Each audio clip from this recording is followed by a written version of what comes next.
Super prime time presented by ortho Ayurvedic oil and capsules, जोड़ों के दर्द की बेजोड़ दवा।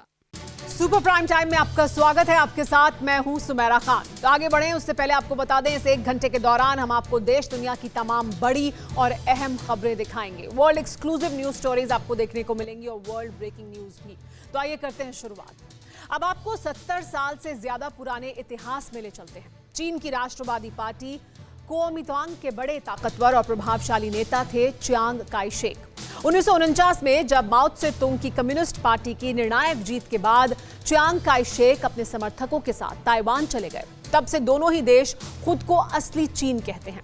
आज की तारीख में ताइवान और चीन के रिश्ते सबसे बुरे दौर में पहुंच चुके हैं। चीन ताइवान पर हमले की धमकी देता है तो ताइवान चीन पर पलटवार की हुंकार भरता है। इस लड़ाई में ताइवान के साथ अमेरिका के आ जाने से चीन का पलड़ा कमजोर हो जाता है।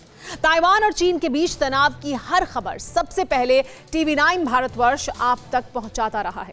लेकिन अब जो हम आपको बताने जा रहे हैं वो सबसे ज्यादा शॉकिंग है, क्योंकि अब इस 3 देशों के वॉर जोन में एटम बम और फोन पर धमकी देने का एलिमेंट भी जुड़ गया है। चीन पहली बार खुद मान रहा है कि कभी भी वर्ल्ड वॉर छिड़ सकती है।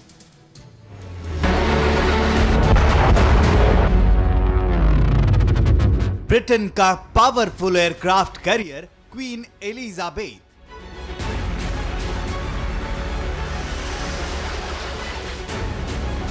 न्यूक्लियर अटैक में माहिर अमेरिका का super carrier USS Ronald Regan,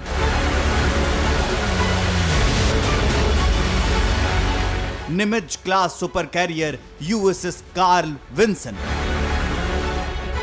और जापान का Hyuga class helicopter destroyer DDH-182।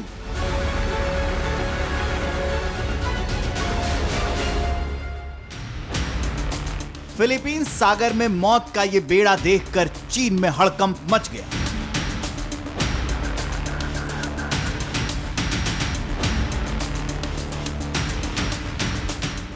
वही फिलीपींस सागर जिस पर कब्जे को लेकर चीन का कई देशों से विवाद है। कुछ दिन पहले ही इसी विवादित ब्लू बैटल ग्राउंड में अमेरिका 6 देशों की नौसेना लेकर वॉर रिहर्सल कर रहा था।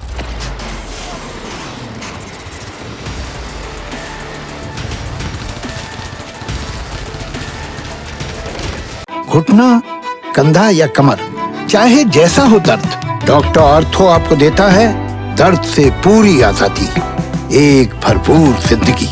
ये कोई टेम्परेरी पेन किलर नहीं, आयुर्वेदिक औषधि है। खबर जब बीजिंग पहुंची तो बवंडर कैसे नहीं उठता। ड्रैगन की चौखट माने जाने वाले साउथ चाइना सी में ब्रिटेन, ऑस्ट्रेलिया, कनाडा और अमेरिका की नेवी देखकर चीन बौखला गया। हर बार की तरह इस बार भी चीन की तरफ से कमान संभाली जिनपिंग के भोंपू ग्लोबल टाइम्स ने और अपने ताजा आर्टिकल में वर्ल्ड वॉर 3 की गीदड़ भभकी दे डाली।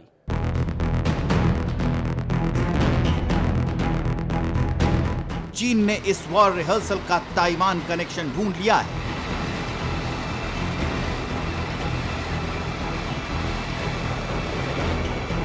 ताइवान और अमेरिका की दोस्ती को दुस्साहस बताया। जिनपिंग के अखबार ने यह भी लिख दिया कि अब ताइवान के मुद्दे पर बातचीत के लिए भी कोई जगह नहीं बची है। ताइवान की राष्ट्रपति को धमकी देते हुए चीन ने लिखा कि वो आग से खेल रही हैं।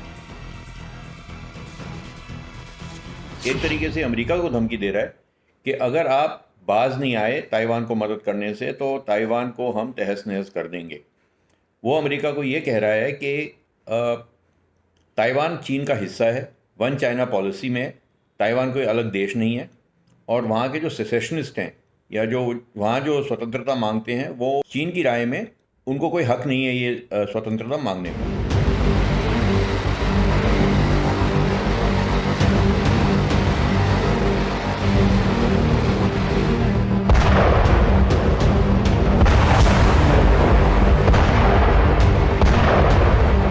चाहे क्वाड हो या अमेरिका के 6 देशों के साथ वॉर रिहर्सल, चीन ये देखकर दंग है कि उसके खिलाफ बड़ी तेजी से चक्रव्यूह तैयार हो रहा है। अमेरिका के आक्रामक रुख, भारत की बढ़ती ताकत और ताइवान के अडिग रवैये ने चीन को 3 मोर्चे पर असहज कर रखा है।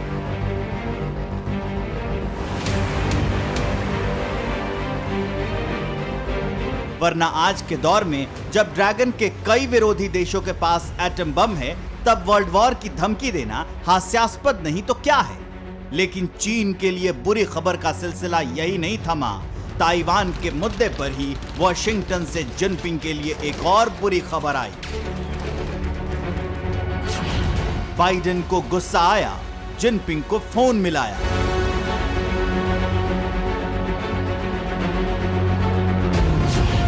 एक द्वीप पर हारेगा लाल सुल्तान, जरिया अमेरिका, वजह Taiwan.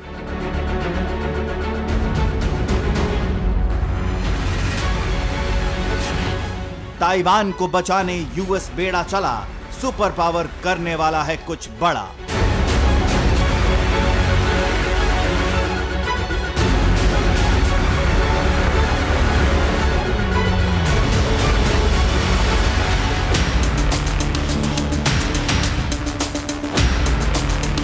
United states of America का प्रेसिडेंट दुनिया में इससे ताकतवर ओहदा दूसरा नहीं है। अमेरिकी राष्ट्रपति की मर्जी पर कई मुल्कों का भविष्य टिका है।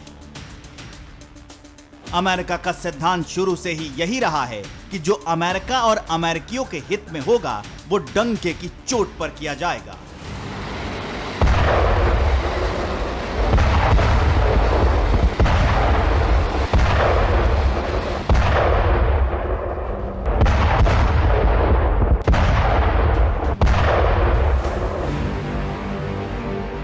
Vietnam war, Iraq war, Afghanistan war.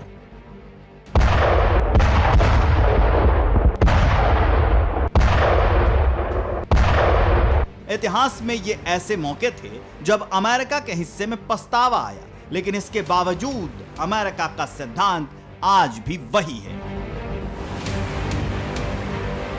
जरा सोचिए, सिर्फ अमेरिका के लिए सोचने वाले मिस्टर प्रेसिडेंट अगर एक छोटे से द्वीप के लिए चीन से उलझ जाए तो क्या ये यूं ही है?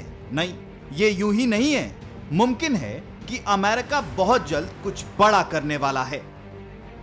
दुनिया के लिए दूसरी सबसे बड़ी ब्रेकिंग न्यूज यह है कि 5 अक्टूबर को बाइडेन ने शी जिनपिंग से बात की और इस बातचीत में मुद्दा था ताइवान। और बाइडेन के मुताबिक चीन ने ताइवान एग्रीमेंट के पालन करने की बात कही। इसका मतलब कि बाइडेन के एक फोन से चीन बैकफुट पर आ गया।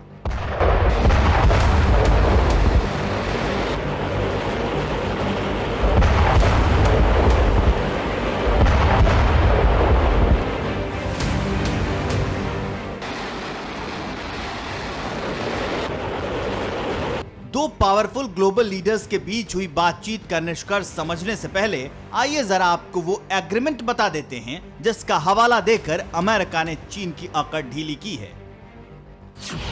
1979 में अमेरिकी संसद ने द ताइवान रिलेशंस एक्ट नाम का कानून पास किया था, जिसका मकसद पश्चिमी प्रशांत महासागर में सुरक्षा और शांति स्थापित करना था। चूंकि अफगानिस्तान की कम्युनिस्ट सरकार के खिलाफ अमेरिका की गतिविधियों का चीन ने समर्थन किया था, जिसका धन्यवाद जताने के लिए अमेरिका ने ताइवान की वन चाइना पॉलिसी पर सहमति जताई। लेकिन 1989 में वन चाइना पॉलिसी के बिल्कुल उलट द ताइवान रिलेशंस एक्ट पास करके अमेरिका ने ताइवान के साथ संबंध भी जारी रखे।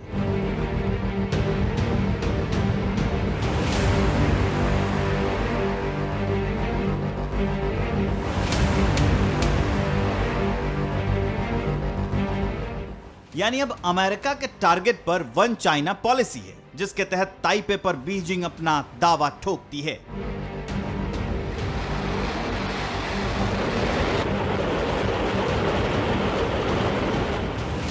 अमेरिकी कानून के मुताबिक अभी तक ताइवान को सिर्फ बचाव करने वाले हथियार ही बेचे जाते हैं, लेकिन डोनाल्ड ट्रंप ने इस बैरियर को तोड़कर ताइवान के साथ कई डिफेंस डील को मंजूरी दी थी।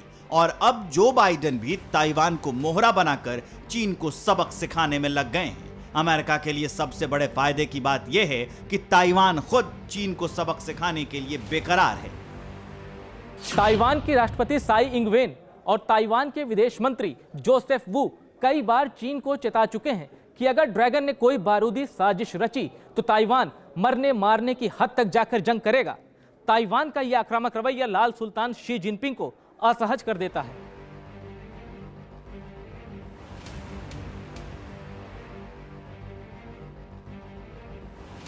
शुक्रवार 1 अक्टूबर को चीन ने अपना नेशनल डे मनाया। ताकत के नशे में चूर चीन की पीपल्स लिबरेशन आर्मी ने ताइवान के एयर स्पेस में 38 बार घुसपैठ की, जिसके बाद ताइवान ने चीन को जंग के लिए ललकारा। अमेरिका के डर से चीन अभी चुपचाप अपनी फजीहत होते देख रहा है, क्योंकि उसके पास दूसरा ऑप्शन है ही नहीं।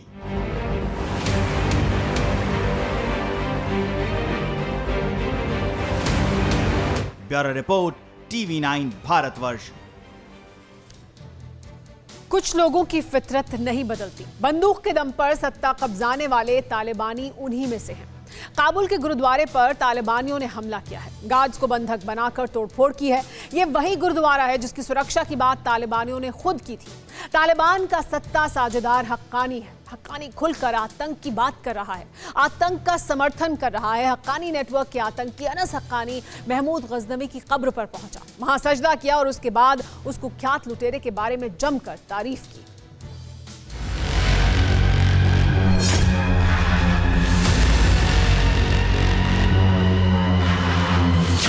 पीछे मजार, आगे बंदूकधारी और बीच में खड़ा आतंकी। ये सिर्फ तस्वीर भर नहीं है, ये कट्टरवाद की चादर में लिपटे आज के अफगानिस्तान का सारांश है। ये तालिबान शासन की आतंक नीति का प्रमाण है। बंदूक के दम पर सत्ता हासिल करने वाले गिरोह का तब्दीली के नाम पर ढोंग का साक्ष्य है। ये 4 तस्वीरें मान्यता प्राप्त आतंकियों के आक्रांताओं का महिमा मंडन करने का सबूत है, क्योंकि ये मजार है कुख्यात लुटेरे महमूद गजनी की, और इस मुरेठाधारी शख्स का नाम अनस हक्कानी है।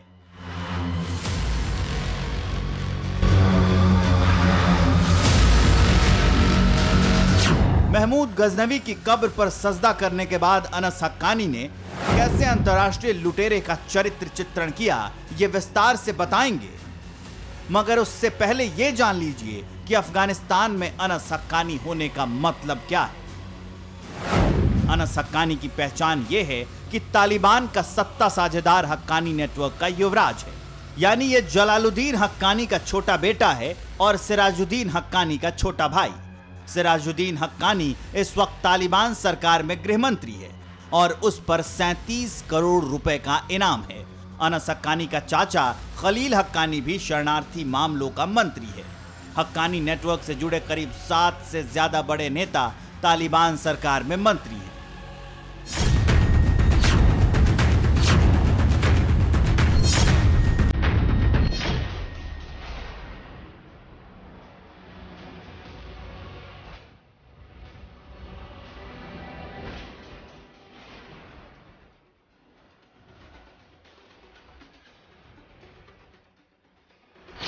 ये खुला सच है कि काबुल इस वक्त हक्कानी की मुट्ठी में बंद है।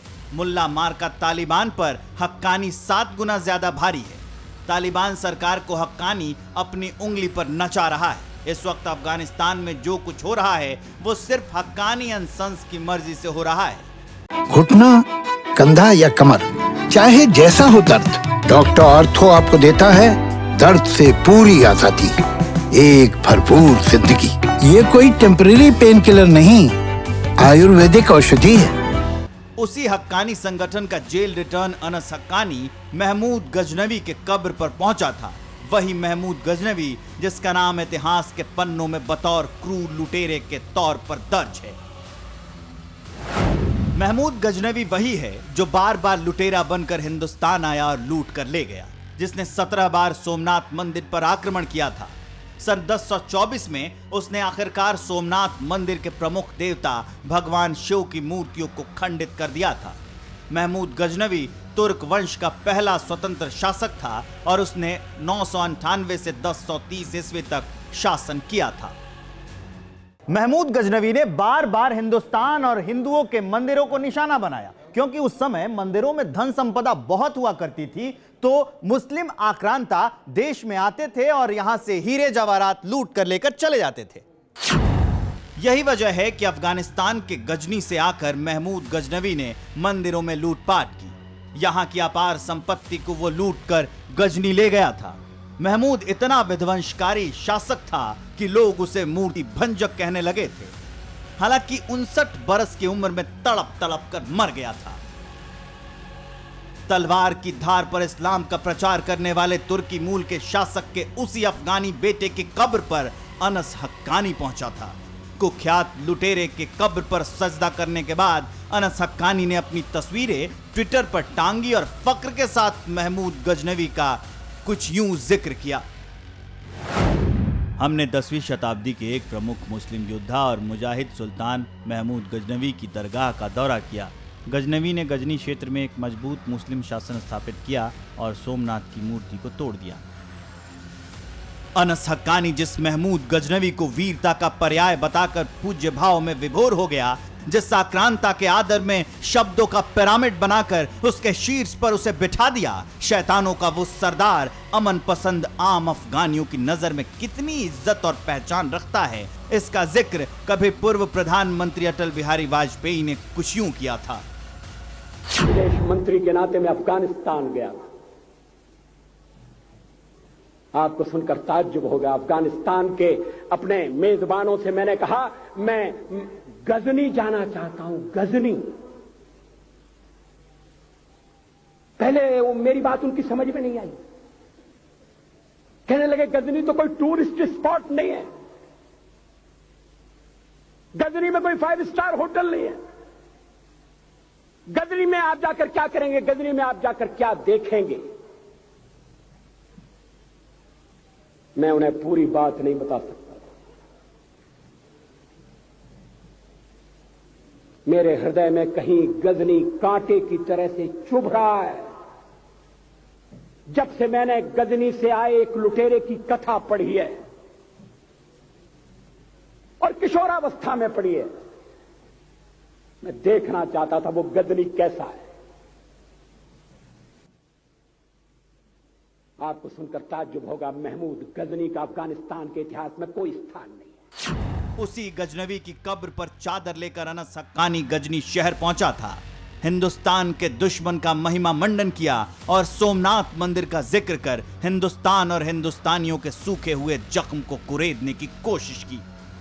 हालांकि ये कोई पहली बार नहीं है जब अनस हक्कानी ने भारत का दुश्मन के तौर पर जिक्र किया हो या फिर भारत के खिलाफ बोला हो। हाल ही में एक इंटरव्यू में हक्कानी ने कहा था कि अफगानिस्तान भारत का दोस्त नहीं है। उसने भारत सरकार और भारत की मीडिया की भी जमकर आलोचना की थी।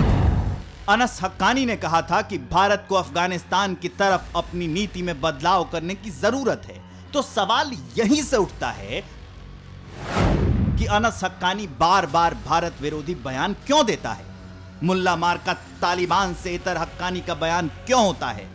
क्यों हक्कानी हमेशा भारत और अफगानिस्तान के बीच लकीर खींचने के फिराक में रहता है?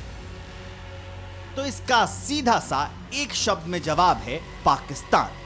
वही पाकिस्तान जिसकी ऑक्सीजन पर हक्कानी नेटवर्क चलता है। हक्कानी और पाकिस्तान के रिश्तों को बारीक से समझने के लिए हक्कानी नेटवर्क को उसके स्थापना से समझना होगा। हक्कानी नेटवर्क का गठन पूर्व मुजाहिदीन कमांडर जलालुद्दीन हक्कानी ने किया था। खैबर पख्तूनख्वा प्रांत में दारुल उलूम हक्कानिया में कट्टरपंथी बनाया गया था, जहां से हक्कानी नेटवर्क का नाम पड़ा।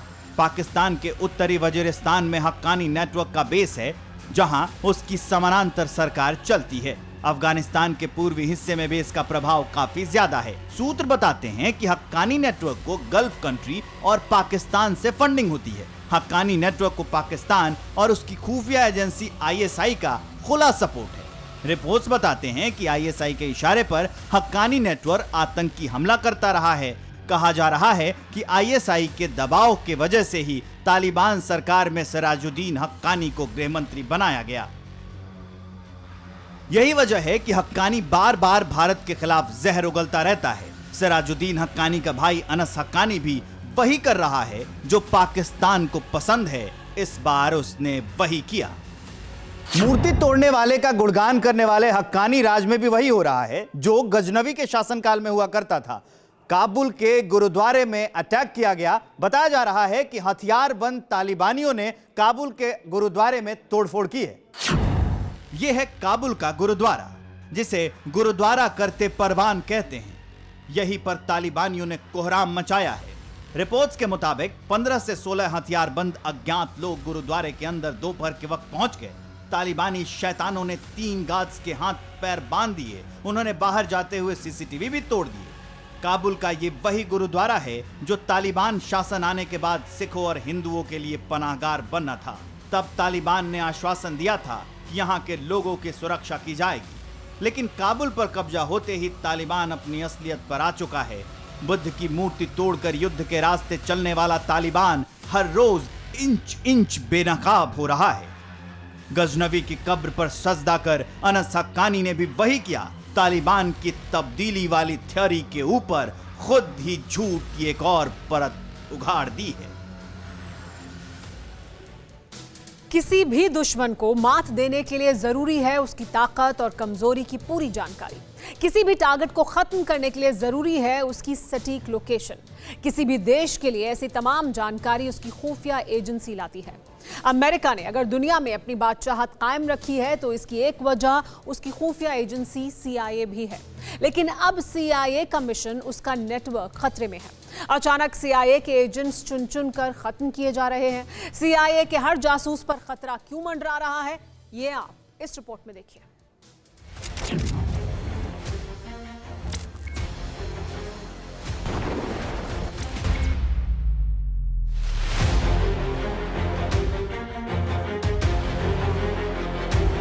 नाम CIA यानी सेंट्रल इंटेलिजेंस एजेंसी।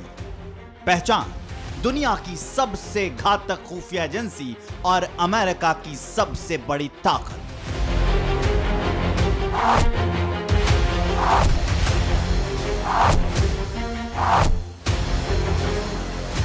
लेकिन कोई है जो दबे पांव CIA एजेंट्स का पीछा करता है।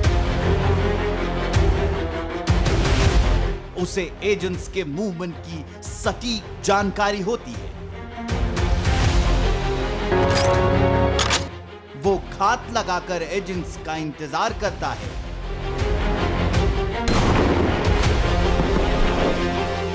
और फिर बड़ी खामोशी से CIA के एजेंट को खत्म कर देता है।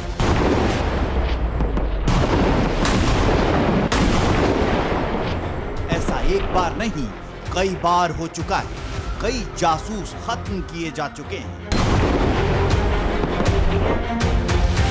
अमेरिका के जिन जासूसों के बारे में खुद उनके परिवार वालों को नहीं पता होता, जिन एजेंट्स की पहचान करना किसी देश की खुफिया विभाग के लिए भी मुश्किल है, CIA जैसी अनुभवी एजेंसी जिसने दुनिया में तख्ता पलट देने जैसे मिशन को अंजाम दिया है, उसके जासूसों को चुन चुन कर मारना भला कैसे मुमकिन है?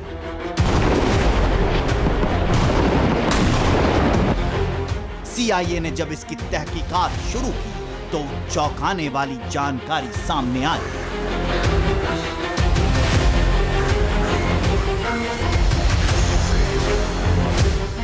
अमेरिकी अखबार में छपी एक रिपोर्ट के मुताबिक चीन और ईरान जैसे देशों को CIA के एजेंट्स की जानकारी मिल चुकी है।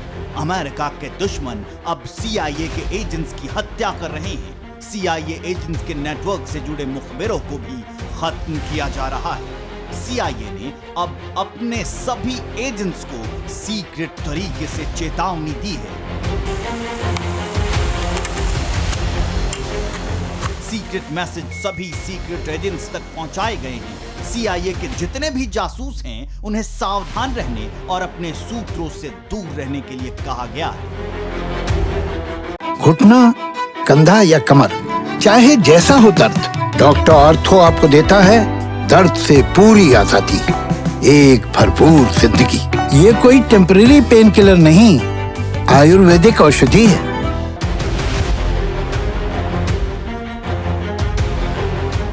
लेकिन अहम सवाल है कि आखिर जिन जासूसों की डिटेल CIA के अलावा किसी के पास नहीं है, वो चीन और ईरान तक कैसे पहुंचे? जवाब है हैकिंग।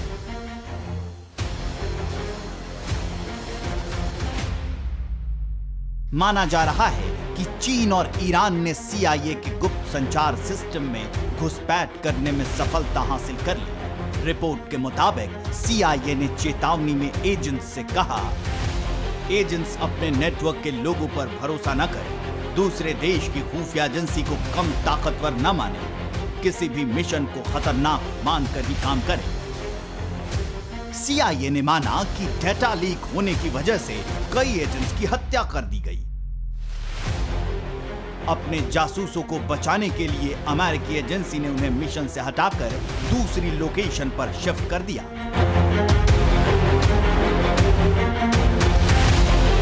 CIA के पूर्व अधिकारियों के हवाले से छपे रिपोर्ट में यह भी कहा गया है कि रूस, चीन, ईरान और पाकिस्तान में कई अमेरिकी सीक्रेट एजेंट्स की हत्या की गई। माना जाता है कि अमेरिका के जासूस हर देश में हैं।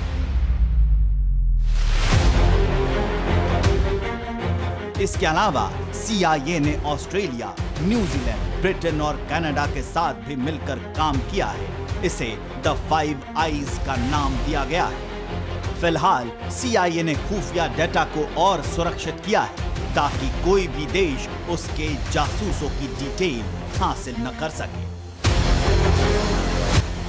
Bureau report, TV9 Bharatvarsh. 26 अगस्त को शाम 5:50 पर काबुल एयरपोर्ट पर बहुत बड़ा आतंकी हमला हुआ था।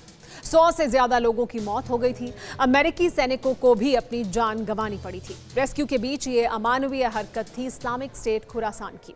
ये टेरर ग्रुप सबसे बर्बर और सबसे क्रूर है।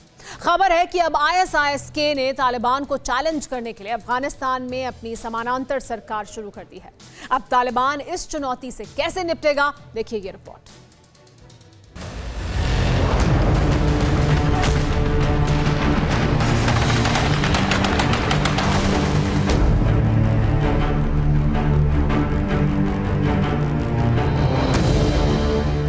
अफगानिस्तान, न जाने किस मनहूस घड़ी में इस मुल्क की तकदीर लिखी गई।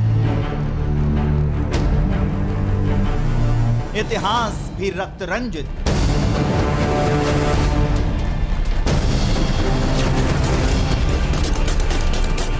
वर्तमान भी खूनी और भविष्य महाविनाशक होने वाला है।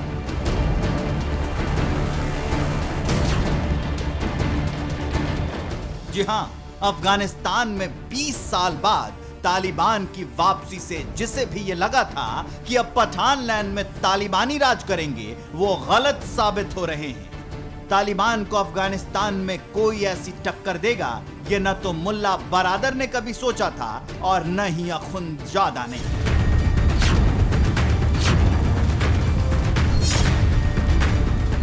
इस्लामिक स्टेट खुरासान के आतंकी तालिबानियों को चुन चुन कर मार रहे हैं। बात सिर्फ मैदानी जंग तक सीमित रहती तो तालिबान के लिए फिर भी गनीमत थी, लेकिन नहीं, खुरासान वालों ने तालिबान के समानांतर सरकार खड़ी करने का फैसला कर लिया है। अफगानिस्तान के हर सूबे में Islamic State Khorasan military commander, governor और जिला गवर्नर नियुक्त कर रहा है, ठीक वैसे ही जैसे सत्ता वापसी के बाद तालिबान कर रहा है। यानी काबुल की कुर्सी के लिए बंदूक से शुरू हुई जंग अब प्रशासनिक हो चुकी है। 15 अगस्त को तालिबान के सत्ता में आने के बाद से इस्लामिक स्टेट खुरासान तेजी से तालिबानियों को टारगेट कर रहा है। निंगारहार सूबे के गुलबहार मुआर इलाके में ISIS-K के आतंकियों ने तालिबान के जिला गवर्नर को टारगेट करते हुए बम फोड़े, जिसमें आधा दर्जन घायल हो गए। तालिबान के प्रवक्ता जबेउल्लाह मुजाहिद को भी टारगेट करते हुए खुरासान वाले टेररिस्ट धमाका कर चुके हैं। मतलब साफ है, पठान लैंड की अमेरिका की वापसी के बाद इस्लामिक स्टेट खुरासान की भी नजर काबुल पर है। तालिबान से भी ज्यादा खूंखार और तालिबान से भी ज्यादा कट्टर होने की वजह से आतंकवादियों की पहली चॉइस ISIS-K बन गया है। काबुल एयरपोर्ट पर अमेरिका के सैनिकों को मारकर ISIS-K ये साबित कर चुका है कि वो किसी भी हद से गुजरने को तैयार है। अब चैलेंज तालिबान के सामने है कि वो आतंक के इन सबसे बर्बर ग्रुप से कैसे निपटेगा। Bureau report, TV9 Bharatvarsh. 8 अक्टूबर को भारतीय वायुसेना एक बार फिर चीन और पाकिस्तान को अपनी हवाई ताकत दिखाने वाली है। शुक्रवार को एयरफोर्स डे के मौके पर हिंदुस्तान के जांबाज पायलट लड़ाकू विमानों से अपनी जांबाजी और शौर्य का प्रदर्शन करेंगे। लेकिन एयरफोर्स डे से पहले ही भारतीय वायुसेना ने पाकिस्तान और चीन की टेंशन बढ़ाने वाली तस्वीरें जारी कर दी हैं। भारतीय वायुसेना ने पहली बार राफेल की स्कैल्प क्रूज मिसाइल के साथ इमेज शेयर की है।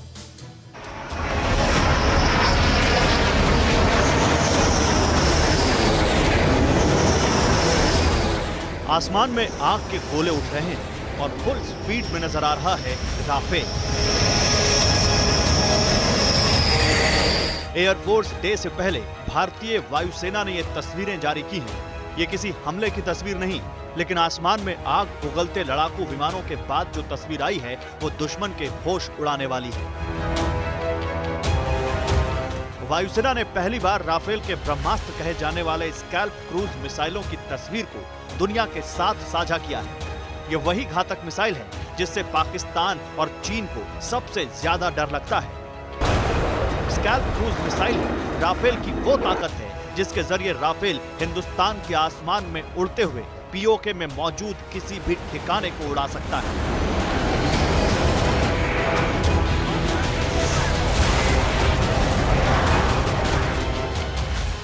लद्दाख से बहुत आगे करीब 400 किलोमीटर तक अटैक कर सकता है। राफेल ने दुश्मन पर अटैक किया तो क्या होगा? राफेल को दुनिया का सबसे घातक लड़ाकू विमान क्यों कहा जाता है? राफेल की असली ताकत कैसी है? राफेल का रौद्र रूप कैसा होता है? इन तमाम सवालों के जवाब इन तस्वीरों से मिलते हैं। यह पहली बार है जब राफेल को उसके हथियार के साथ दिखाया गया है। इशारा साफ है कि अगर दुश्मनों ने गुस्ताखी करने की कोशिश की तो राफेल के इस्तेमाल में देरी नहीं की जाएगी। इंडियन एयरफोर्स की तस्वीरें चीन और पाकिस्तान के लिए चेतावनी इसलिए कही जा रही हैं क्योंकि स्कैल्प क्रूज मिसाइल के साथ राफेल विमान हवा में 500 किलोमीटर की दूरी तक हमला कर सकता है। राफेल में 3 तरह की मिसाइलें लग सकती हैं। हवा से हवा में मार करने वाली मीटियोर मिसाइल, हवा से जमीन में मार करने वाली स्कैल्प मिसाइल, कम दूरी पर हमला करने के लिए हैमर मिसाइल। राफेल लगी गन 1 मिनट में 2500 फायर करने में सक्षम है। राफेल में जितना तगड़ा रडार सिस्टम है उतना F-16 में भी नहीं है। राफेल का रडार सिस्टम 100 किलोमीटर के दायरे में एक बार में एक साथ 40 टारगेट की पहचान कर सकता है।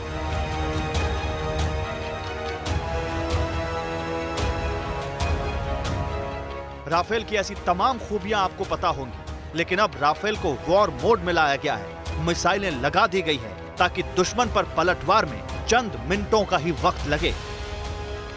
चीन लद्दाख में LAC पर सैनिकों की तैनाती बढ़ा चुका है। अक्साई चीन इलाके में रात के समय चीन वॉर की प्रैक्टिस कर रहा है। चीन लगातार अमेरिका को चुनौती दे रहा है और ताइवान में बार-बार घुसपैठ कर रहा है। ऐसे में एक बार फिर यह आशंका है कि चीन लद्दाख की सीमा में कुछ गड़बड़ी कर सकता है। अब भारत को पाकिस्तान या चीन के किसी टारगेट पर हमले के लिए बालाकोट जैसे स्ट्राइक की जरूरत नहीं पड़ेगी, क्योंकि राफेल में वो मिसाइल लगा दी गई है जो हवा से जमीन पर अटैक करने के बीच 500 किलोमीटर का सफर तय कर सकती है। इस घातक मिसाइल का वजन 1300 किलोग्राम है। एक स्कैल्प मिसाइल की कीमत करीब 7.5 करोड़ रुपए है। यह मिसाइल करीब 1000 किलोमीटर प्रति घंटे की रफ्तार से हमला करती है। स्कैल्प मिसाइल में GPS लगा होता है जो इसे सटीक निशाना लगाने में मदद करता है। चीन ने पहाड़ों के बीच बंकर बनाए हैं, लेकिन राफेल में हैमर मिसाइलें भी लगाई जा सकती हैं जो किसी भी चट्टान को भेद सकती हैं। अब शुक्रवार को एक बार फिर भारतीय वायुसेना अपनी ताकत की नुमाइश करेगी। हिंदुस्तान के करीब 75 विमान चीन और पाकिस्तान को अपना दमखम दिखाएंगे। Bureau report, TV9 Bharatvarsh.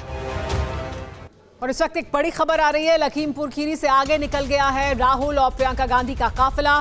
Chhattisgarh और पंजाब के CM भी राहुल और प्रियंका के साथ ही मौजूद हैं।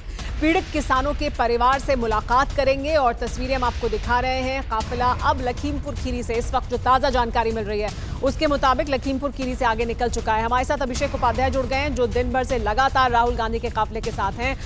अभिषेक, कितना और समय लगेगा यहाँ लखीमपुर खीरी से जहां से निकला है और पीड़ित किसान हैं जहां उनके घर तक इन्हें पहुंचना है उसमें? देखिए, हमारी जो जानकारी है अभी उसके मुताबिक राहुल गांधी 20 से 25 किलोमीटर दूर है पलिया में। वो पहले पलिया पहुंच रहे हैं। पलिया में वो पीड़ित किसान के परिवार से मिलेंगे और उसके बाद फिर वहां रुकेंगे। फिर उनको निघासन भेजना है। निघासन में एक जो पत्रकार की जान की थी इस पूरे झड़प में, उसके घर राहुल गांधी जाएंगे। तो क्योंकि लखीमपुर से पलिया की दूरी ही करीब 90 किलोमीटर के करीब है, तो वो वहां से निकले हुए हैं और मुझे लगता है कि अगले 20-25 मिनट के भीतर वो पलिया पहुंच जाएंगे। जी, और हम तस्वीरों में देख रहे हैं लगातार वो गाड़ी जिसमें राहुल और प्रियंका मौजूद हैं। साथ में पहले जो समर्थक थे उनकी भी गाड़ियां बड़ी संख्या में थी, उन्हें कुछ समय रोका गया था, लेकिन अब दिख ही रहा है कि प्रशासन की गाड़ियां भी साथ में हैं और उनके समर्थकों की, कार्यकर्ताओं की गाड़ियां भी साथ में। तो अब पूरे काफिले को आगे जाने दिया जा रहा है पीड़ित किसानों के घर तक। बिल्कुल, देखिए रास्ते में रोका गया है उनको। सुमेरा सीतापुर पहुंचने के पहले उनको नहीं, मतलब उनके साथ के काफिले को रोका गया। जो कार्यकर्ताओं का काफिला आ रहा था इटौजा के पास में, तो जो सीतापुर की ओर जाने वाला रास्ता है वो पूरा ब्लॉक कर दिया गया था। करीब 1 घंटे तक वहां लोग इंतजार करते रहे और जब राहुल गांधी सीतापुर से निकलने को हुए तब जाकर के उनको खोला गया। उसके बाद जब राहुल गांधी लखीमपुर खीरी पहुंचे तो वहां भी रोका गया है। रास्ते में काफिले में लोग शामिल ना होने पाए, तो प्रशासन की गाड़ियां चल रही हैं। राहुल गांधी का अपना खुद का काफिला है और अब वो पहुंचने वाले हैं पलिया में। जिन किसान की मृत्यु हुई है उनके परिवार वालों से मिलने के लिए। यानी ये कोशिश जरूर की जा रही है प्रशासन की तरफ से कि राहुल गांधी और उनके साथ जो मौजूद हैं मुख्यमंत्री दोनों प्रदेशों के, वो प्रियंका गांधी, ये सब लोग तो पहुंचे, लेकिन बहुत बड़ी संख्या में अगर कार्यकर्ताओं का, कांग्रेसी नेताओं का जमावड़ा इकट्ठा हो जाएगा तो फिर और ज्यादा स्थिति हाथ से बाहर निकल सकती है, उसे संभालना मुश्किल हो सकता है। इस वजह से सिर्फ इन्हीं लोगों को आगे जाने दिया जा रहा है। तो देखिए, प्रशासन की ओर से इस समय इसी बात की कोशिश है कि रात का वक्त है, तो सुरक्षा को लेकर के चिंताएं हैं, क्योंकि ये जो रास्ता है इस पूरे तो अभिषेक हमें जानकारी दे रहे थे लगातार 20 से 25 किलोमीटर का रास्ता है जो आगे अभी और जो तय करना है। राहुल गांधी और उनके काफिले को लखीमपुर खीरी से आगे निकल चुके हैं। राहुल गांधी का काफिला लखीमपुर खीरी से आगे निकल चुका है। वो पीड़ित परिवार से मुलाकात करेंगे। राहुल गांधी के साथ प्रियंका गांधी भी हैं। साथ में पंजाब और छत्तीसगढ़ के मुख्यमंत्री भी मौजूद हैं। राहुल गांधी आज सुबह ही दिल्ली से लखनऊ पहुंचे थे। यूपी पहुंचने के बाद राहुल गांधी ने दिल्ली में जमकर बीजेपी सरकार पर हमला बोला था। हिंदुस्तान के किसानों पर सरकार का आक्रमण हो रहा है। किसानों को जीप के नीचे कुचला जा रहा है, उनका मर्डर किया जा रहा है। यहाँ पे जो डेमोक्रेसी हुआ करती थी, आज हिंदुस्तान में डिक्टेटरशिप है। कैमरों के चमकते फ्लैश के सामने बैठे राहुल गांधी का अंदाज बेहद तल्ख था। लखीमपुर कांड के बहाने यूपी में कांग्रेस की जमीन तलाश रहे राहुल गांधी ने किसानों के जरिए चुन चुनकर बीजेपी सरकार पर अटैक किए। देश का जो ढांचा है, इंस्टीट्यूशनल जो स्ट्रक्चर है, उसको बीजेपी आरएसएस ने काबू कर लिया है। और ये सिर्फ मीडिया की बात नहीं है, इसी प्रकार से हिंदुस्तान के सब इंस्टीट्यूशंस को कंट्रोल किया गया है। लखीमपुर जाने की जिद के साथ राहुल गांधी अपने लेफ्टिनेंट्स को लेकर लखनऊ विदा हो गए। राहुल गांधी रास्ते में थे, उससे पहले ही बीजेपी के प्रवक्ता कांग्रेस नेता के हर सवाल का जवाब लेकर हाजिर हुए। कहीं न कहीं गांधी परिवार और राहुल गांधी को लगा कि ये एक अपॉर्चुनिटी है।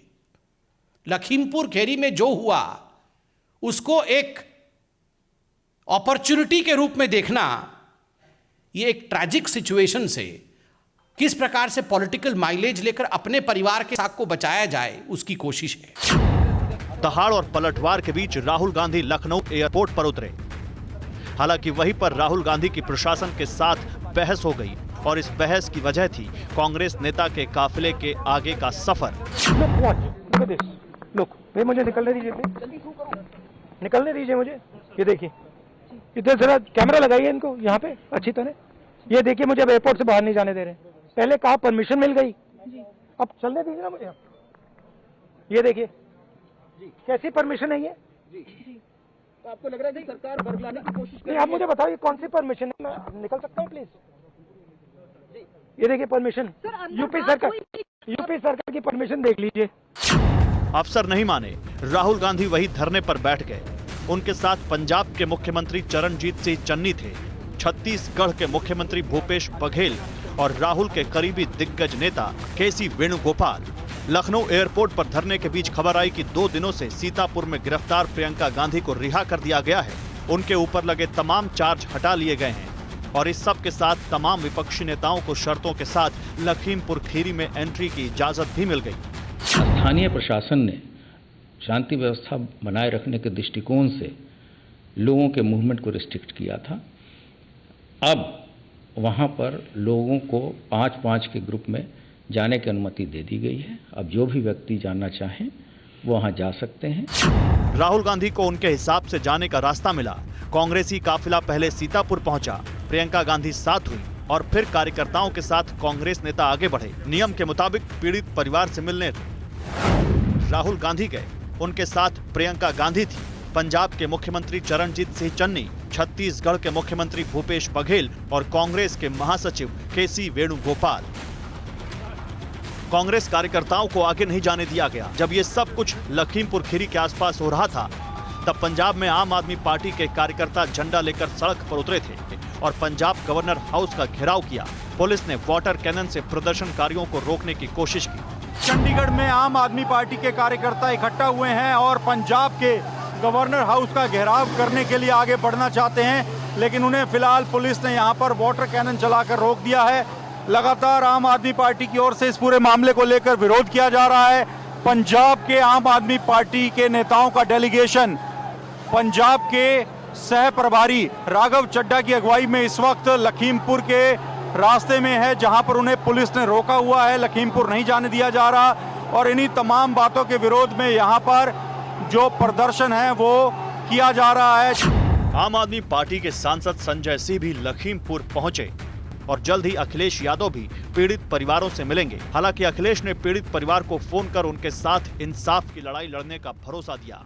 कीड़े मकोड़े की तरह गाड़ी से कुचल के मारने का मामला है और पूरे देश ने इसको देखा है। देश की आत्मा हिल गई है वो वीडियो देख के। इस तरह से जानवरों की तरह आप कुचल के मार दे रहे हैं लोगों को, तो इस पे अब तक कोई कार्रवाई नहीं हुई। मंत्री खुलेआम घूम रहे हैं, उनके बेटे खुलेआम घूम रहे हैं। आप पे 302 हो जाए, हम पे हो जाए, किसी पे हो जाए, उसको पकड़ के जेल में डाल दिया जाता है। विपक्षी सियासत जब लखीमपुर कांड के इर्द गिर्द घूम रही है, तब इस घटना के आरोप में खड़े गृह राज्य मंत्री अजय मिश्रा गृह मंत्री अमित शाह से मिलने पहुंचे। अमित शाह की अपने डेप्यूटी के साथ काफी देर तक बात हुई। सूत्र बताते हैं कि अजय मिश्रा ने गृह मंत्री अमित शाह से मिलने का समय मांगा था। गृह राज्य मंत्री अजय मिश्रा ने अमित शाह को घटना की पूरी जानकारी दी।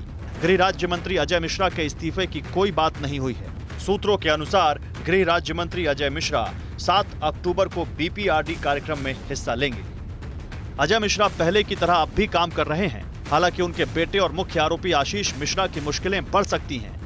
सूत्र बताते हैं कि आशीष मिश्रा को गिरफ्तार किया जा सकता है। घटना के दिन आशीष की मौजूदगी और उनकी गाड़ी के बारे में पुलिस आशीष से सवाल जवाब कर सकती है, क्योंकि आशीष मिश्रा की गिरफ्तारी पर सवाल सबसे ज्यादा उठ रहे हैं। आपका क्या कहना है अब इस पूरे मामले में? पूरे मामले में तो सरकार कहेगी, उनसे पूछो क्या कहना। उनके पास दिया 8 दिन का पास में जब तक अंतिम अरदास है, टाइम है। गिरफ्तारी करे, उसका सस्पेंड करे, नहीं तो पूरे देश में आंदोलन होगा। कैसा होगा वो बताएंगे उस पर। 8 दिन का समय दे रहे हैं। हाँ, 8 दिन का समय है उनमें। आशीष मिश्रा पर केस दर्ज है, लेकिन अब तक किसी भी आरोपी की गिरफ्तारी नहीं हुई है। सरकार पहले ही मुआवजे का ऐलान कर चुकी है, लेकिन आरोप सीधे मंत्री पर है, इसलिए सियासत बेहिसाब हो रही है। कांग्रेस योगी सरकार के खिलाफ ब्रह्मास्त्र की तरह लखीमपुर कांड का इस्तेमाल करना चाहती है। हालांकि योगी सरकार भी विपक्षी राजनीति को नाकाम करने में पूरी तरह लगी हुई है। अमेरिका के कैलिफोर्निया में हजारों बैरल कच्चा तेल समुद्र में बह गया। समुद्र के पानी में तेल फैलने की वजह से लाखों मछलियों की मौत की आशंका है। बहुत बड़े इलाके में तेल फैलने की वजह से बीच बंद कर दिए गए हैं। कैलिफोर्निया में यह हादसा पाइपलाइन फटने की वजह से हुआ। रिपोर्ट के मुताबिक समुद्र किनारे ड्रिलिंग के दौरान पाइप फट गया।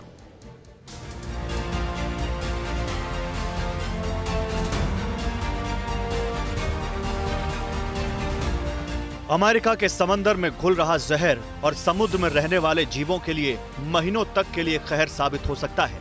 कैलिफोर्निया में समुद्र के एक बड़े इलाके में हर तरफ तेल नजर आ रहा है। समुद्र के पानी के ऊपर तेल की मोटी परत जम चुकी है। सरकार की तमाम कोशिशों के बावजूद हालात बिगड़ते जा रहे हैं। रिपोर्ट के मुताबिक पाइपलाइन फटने की वजह से अब करीब 1.5 लाख गैलन कच्चा तेल समुद्र में फैल चुका है। तेल फैलने के साथ ही समुद्री जीवों की मौत का सिलसिला भी तेज होता जा रहा है। कैलिफोर्निया में समुद्र का करीब 33 किलोमीटर का इलाका फिलहाल इस त्रासदी की चपेट में आ चुका है। फिलहाल यहाँ के बीच बंद कर दिए गए हैं और माना जा रहा है कि महीनों तक समुद्र के पानी में तेल का असर होगा। अमेरिका में इसे एक महाविनाश और बड़ी आपदा करार दिया गया है।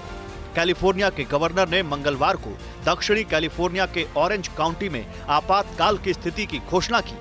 रिपोर्ट के मुताबिक तेल बीटा ऑफशोर की एक ड्रिलिंग फैसिलिटी की पानी के अंदर पड़ी पाइपलाइन से फैला है।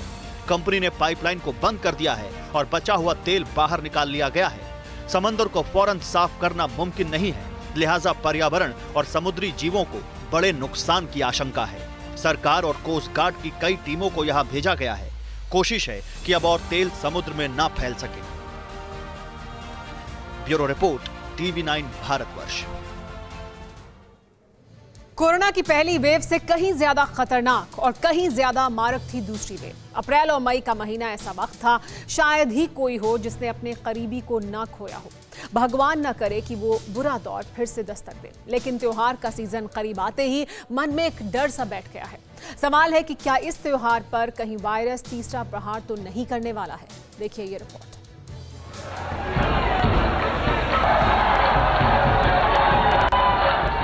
रंग गुलाल लगाते लोग, तेज संगीत पर झूमती भीड़ और शाम में मिलन समारोह।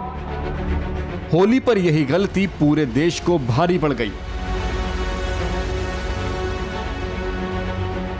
मार्च के अंत में होली के बाद अप्रैल के पहले हफ्ते में कोरोना की दूसरी वेव आ गई। 15 अप्रैल आते आते अस्पतालों से बेड और सिलेंडर से ऑक्सीजन खत्म होने लगी। हर रोज हजारों मौतें होने लगीं। उस दौर का मंजर ऐसा था कि सोशल मीडिया और न्यूज चैनल्स में दूसरी कोई खबर ही नहीं दिखती थी। अब त्योहार का सीजन लौट रहा है। जाहिर है भीड़ बढ़ेगी, तो क्या इस सीजन कोरोना की थर्ड वेव आएगी? आने वाले दिनों में दशहरा, दीपावली और छठ जैसे त्योहार हैं। इसको मानने और मनाने वालों की संख्या करोड़ों में है। तो क्या ये त्योहार तीसरी लहर का कारण बनेंगे? इस सवाल का जवाब जानने के लिए आप ये वीडियो देखिए। जैसे जैसे ये त्योहार आ रहे हैं तो हमें सावधानी भी बरतने की ज़रूरत है, क्योंकि हमें ये समझना चाहिए कि ये वायरस अभी भी हमारे बीच है और ये वायरस एक मौका ढूंढ रहा है कि वो कैसे एक व्यक्ति से दूसरे व्यक्ति तक फैले और अपने और ज़्यादा पनपे, और उसको रोकने के लिए कोविड अप्रोप्रिएट बिहेवियर बहुत ज़रूरी है। एम्स के डायरेक्टर डॉक्टर रणदीप गुलेरिया के इस वीडियो को केंद्रीय स्वास्थ्य मंत्रालय ने ट्वीट किया है। मैसेज साफ है कि अगर कोरोना के डर का ख्याल रखा गया, सावधानी बरती गई, तो ही त्योहारों का आनंद लिया जा सकता है, वरना हमारी लापरवाही से हालात विस्फोटक हो सकते हैं। ये बात अलग है कि देश की एक बड़ी आबादी को कोरोना की दोनों खुराक लग चुकी हैं, इसलिए संक्रमण की चेन कमजोर होगी, लेकिन इसके बावजूद वायरस को कम तक आंकना गलती होगी। इसलिए हमें अप्रैल मई में देखे गए भयावह मंजर नहीं भूलने चाहिए। देश दोबारा वायरस के कुचक्र में न फंस जाए, इसीलिए हमें ही सावधान रहना होगा। Bureau report, TV9 Bharatvarsh. और इस वक्त बड़ी खबर आ रही है। पलिया पहुंचा है राहुल और प्रियंका गांधी का काफिला। लगभग 15 मिनट में पहुंचेंगे पीड़ित परिवार के घर। मृतक किसान लवप्रीत के घर जाएंगे राहुल गांधी और प्रियंका गांधी।